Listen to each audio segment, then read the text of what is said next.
matin, je vais mettre en place une petite session de régulation parce que je me suis réveillée avec énormément de colère. Donc là, je sens vraiment qu'elle s'est bloquée au niveau du cœur, au niveau du plexus, au niveau du diaphragme, au niveau de la tête. Ça génère des sensations. Forcément, la colère, c'est une émotion qui est très intense. Autant la tristesse, c'est un appel à la connexion.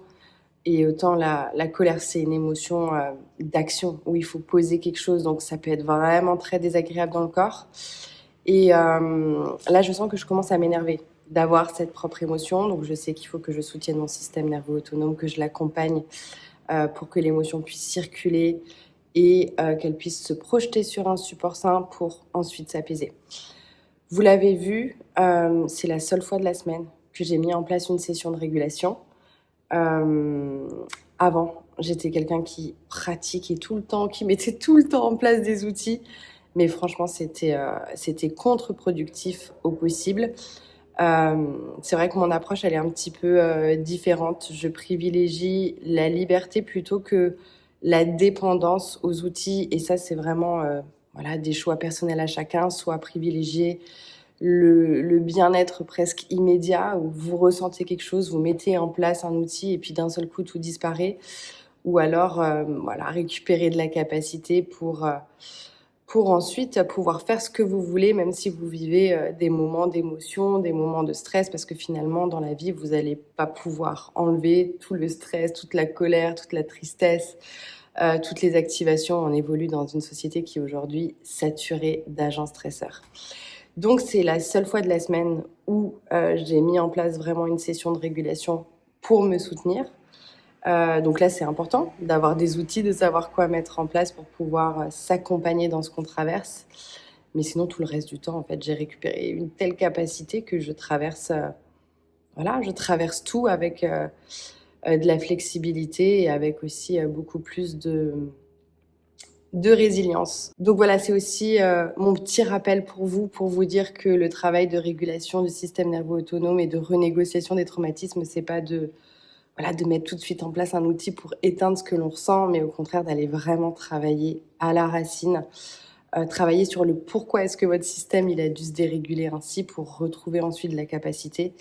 Et bien sûr, tous les outils autour sont très intéressants dans les moments comme aujourd'hui, où on a besoin d'un petit peu de soutien et où on a besoin de s'accompagner.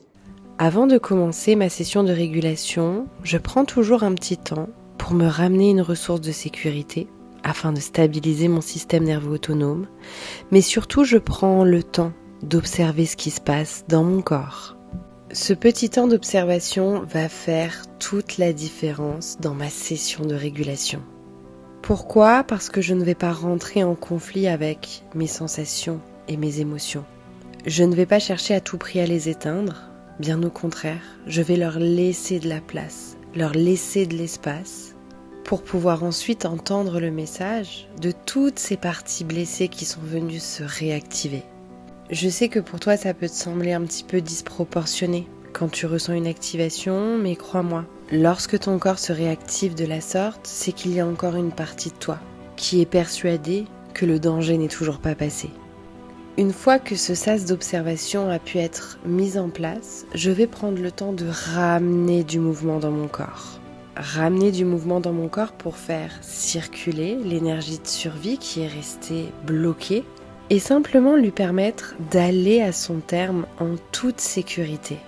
Alors bien sûr, après toutes ces années d'expérience, j'ai pris l'habitude de me créer mes propres sessions de régulation. Mais lorsqu'on débute et qu'on est encore très souvent submergé par nos activations, nous avons besoin d'un guide, d'une personne qui va nous accompagner par le mouvement et par la voix pour qu'on puisse se réguler en profondeur. Et si tu ne sais pas par où commencer et que tu souhaites tester ma méthode, je t'ai laissé dans le lien de ma bio YouTube une session de régulation offerte pour que tu puisses apaiser ton anxiété et retrouver le chemin de la sécurité. Et quand on laisse enfin de la place au corps, on se rend aussi très vite compte que nos activations sont le reflet de parties blessées qui n'ont pas encore pu s'exprimer. Et ici, surprise, toute la colère que je ressentais cachait en réalité énormément de tristesse. Un petit retour dans ce deuil que l'on traverse tous lorsque l'on commence à réguler son système nerveux autonome et à renégocier ses traumatismes en profondeur. Donc je prends simplement le temps d'accompagner, de soutenir mon corps et toutes les parties de moi qui ont aujourd'hui besoin de soins. Parce qu'aujourd'hui c'est moi l'adulte et il est de ma responsabilité de m'apporter tout ce qui m'a toujours manqué. Une fois la session de régulation terminée, j'ai simplement pris un petit temps pour intégrer tout ce qui venait de se passer. Je sais qu'il y a énormément de personnes qui laissent de côté cette étape et pourtant c'est une étape essentielle dans tout processus de renégociation des traumatismes. Pourquoi ? Parce que notre système nerveux autonome a besoin de temps pour retrouver son équilibre, sa stabilité, mais surtout aussi pour décharger toutes les hormones de stress qui ont été mises en place lors de la réactivation. C'est d'ailleurs aussi dans ce moment-là que le mental peut faire des liens, identifier quelle limite a été franchie, surtout quand on est sur de l'énergie de survie de combat, mais aussi quel message souhaitait nous transmettre l'émotion qu'on a ressentie. Alors ici, il n'est pas question de revenir dans le rythme effréné du quotidien, mais plutôt de prendre le temps de ralentir et même de faire des pauses. Et dans ces moments-là, j'aime particulièrement me soutenir avec des activités créatives.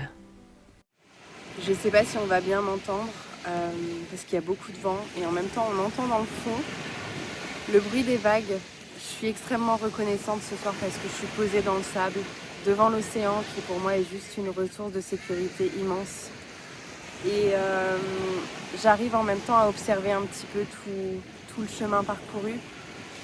Parce que quand on est encore sous l'emprise du trauma, on fonctionne dans la polarité. C'est soit tout blanc, soit tout noir, soit on va hyper bien et on peut faire plein de choses, soit on va pas bien du tout. Et moi je me rappelle, il y a eu vraiment des moments où j'étais bloquée dans le fond de mon lit à même pas pouvoir prendre une douche ou me préparer à manger. Et aujourd'hui, ça a énormément changé. Ça a énormément changé parce que finalement, j'ai eu une journée qui n'a pas forcément été très simple avec la chaleur. Ça m'a généré des activations, des sensations, des émotions aussi. Beaucoup de frustration et de colère de me dire c'est pas possible. Je suis en vacances, il fait canicule et puis j'ai pas la possibilité de faire tout ce que je voudrais faire. Et du coup, toutes ces activations génèrent beaucoup d'inconfort. Et pour autant, ce soir, je ne suis pas bloquée au fond de mon lit. Je suis, comme dit, devant l'océan à observer un coucher de soleil. Parce que mon système a retrouvé de la flexibilité, de la résilience aussi, de la capacité. Et vraiment, c'est une des plus belles choses que j'ai pu apprendre dans la régulation du système nerveux autonome et la renégociation des traumatismes. C'est qu'en fait, on peut petit à petit être dans l'inconfort et en même temps dans la sécurité. On peut être avec des émotions et en même temps être dans la sécurité. On peut vivre des sensations désagréables, en même temps être dans la sécurité. On peut vivre des pensées envahissantes et en même temps être dans la sécurité. Et en fait, l'un n'exclut pas l'autre et on peut être les deux ensemble tout en étant présente à ce qui se déroule. Donc j'ai beaucoup de compassion pour moi ce soir, pour tout le travail que j'ai fait parce que ça a été long. Un traumatisme complexe, ça prend énormément de temps à se renégocier et je suis encore en chemin. Mais je me revois 5 ans en arrière, bloquée au fond de mon lit où j'aurais jamais pu rentrer dans la voiture et aller voir l'océan. Et ce soir, je suis là. Je suis présente, je suis fatiguée. C'est pas forcément... mon état, il n'est pas parfait, mais je peux être en sécurité en même temps. La suite des vacances a été extrêmement douce. Attention, pas douce parfaite. Il y a eu des moments d'émotion, des moments d'activation aussi. Mais à partir du moment où j'ai pu libérer l'excès d'énergie de survie qui s'était figé dans mon corps, j'ai aussi en même temps retrouvé ma liberté et ma sécurité. Et c'est bien là toute la différence quand on sait accompagner son système nerveux autonome. On ne reste plus bloqué pendant plusieurs jours ou même plusieurs semaines dans des états de survie très intenses. Donc je me suis aussi permise, durant ces quelques jours, de couper mon téléphone pour être pleinement présente pour vivre tous ces instants avec mes enfants, pleinement présente pour observer tous ces paysages, pour faire de la broderie qui, soit dit en passant, a été un sacré échec, pour manger de bons petits plats, pour rire, pour me reposer et surtout pour me créer de beaux souvenirs. Encore une fois, il n'y a rien de spectaculaire, il n'y a pas de saut en parachute, il n'y a pas de thé matcha, de grandes piscines ou de sessions de régulation à gogo. C'est simplement des instants de vie où tout n'est plus synonyme de danger. Ça y est, c'est notre dernier jour en Charente-Maritime. On repart demain matin, mais on ne repart pas pour la maison puisqu'on a encore une dernière étape à 4 heures de route d'ici. Et du coup, j'étais en train de préparer mes affaires pour le départ de demain. Et je me suis faite la réflexion qu'en fait, c'était la première fois depuis que je me suis effondrée, donc depuis que j'ai vécu les grosses crises d'angoisse, l'anxiété, les vertiges, toutes les somatisations, toutes les pensées intrusives, que je refaisais un voyage avec des étapes. Et ça, on en parle très peu, mais le fait de vivre beaucoup de changements, le fait de changer souvent d'environnement, changer d'espace, d'adopter de nouveaux rythmes, ça demande une énergie immense au système nerveux autonome et donc aussi potentiellement pas mal d'activation. Pourquoi ? Parce qu'on le sait, le système, il aime bien la stabilité, il aime bien la prévisibilité, il aime bien la sécurité. Et finalement, quand on fait des étapes comme ça en vacances, c'est tout ce qu'il n'aime pas. Il faut bien comprendre qu'en fait, le simple fait de passer de la posture couchée à assise, ça génère déjà des changements dans notre système nerveux autonome et une activation. Donc là, moi, je sais pertinemment que je vais devoir soutenir mon système nerveux autonome dans cet état de transition. Et encore une fois, je vais revenir un petit peu sur les mêmes choses, mais je vais pas m'obliger à mettre des grosses sessions de régulation en place ce soir parce que voilà, l'activation, elle est largement tolérable, elle est saine, elle est normale. Mais je vais plutôt utiliser tout ce qui est ressources de sécurité.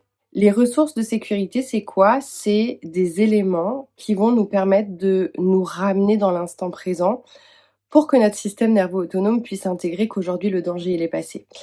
Et moi, ce que j'aime particulièrement proposer à mes clients et à mes clientes, c'est des ressources sensorielles parce que c'est des ressources que j'utilise énormément au quotidien et que la sécurité, elle passe par les 5 sens. Donc moi, à l'époque, j'avais mis en place une petite trousse pour les au cas où. Au cas où il y a une grosse crise d'angoisse, au cas où il y a un gros symptôme qui arrive.